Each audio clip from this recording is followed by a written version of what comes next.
Hi mga Lodi, nandito na naman si ating Riba ay gumagawa ako ng pork popcorn. Ayan. Tapos ito yung aking sabaw na painit ko na lotus soup. At saka yung soft tofu na may mincemeat. Tapos ito naman yung spinach na may oyster sauce. Ganyan lang po. Ayan. Nag-try ako kung pwede na. At unti-untiin natin ilalagay para hindi siya magdidikit-dikit ay kinot natin ng tapioca powder kasaba sa atin. Tawag nila kasi dito ay tapioca. Ayan guys, yung pagluto ni Ate Riba dito sa popcorn ay aking binayo-bayo muna ang karne. Pero yung karne na napaka tender na po ito, yung special na karne na talagang ginagawang popcorn. Pero hindi pa rin ako kontento. Binayo-bayo ko siya hanggang inano ko siya ng maliliit. Tapos,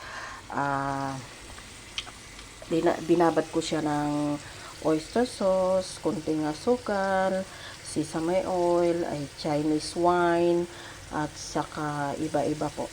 Yan ang panlasa ni ating Riba. Diya sa inyo ng paglalagay yan kung anong gusto ninyong lasa. Basta ganyan po ang pagluto ni ating Riba dito sa popcorn na to. Ang 1/4 ay nakakarami na rin. Isang maraming pamilya na ang kakain. Pero kami, 4 lang kami dito dahil pinapapak nila. Hindi sila masyado sa kanin guys.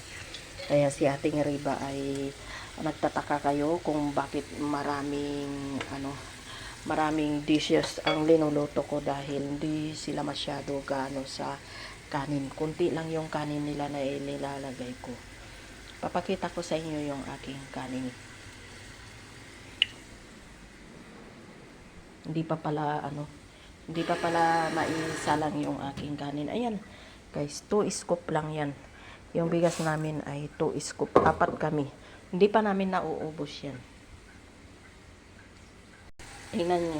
Till brown po yan. Magbra-brown yan. Kahit na hindi ko muna i-brown, yellow muna siya. Iangat ko kasi bago kami kakain ay i-reheat ko po yan. Ipreprito ko ulit. Thank you for watching. God bless you all.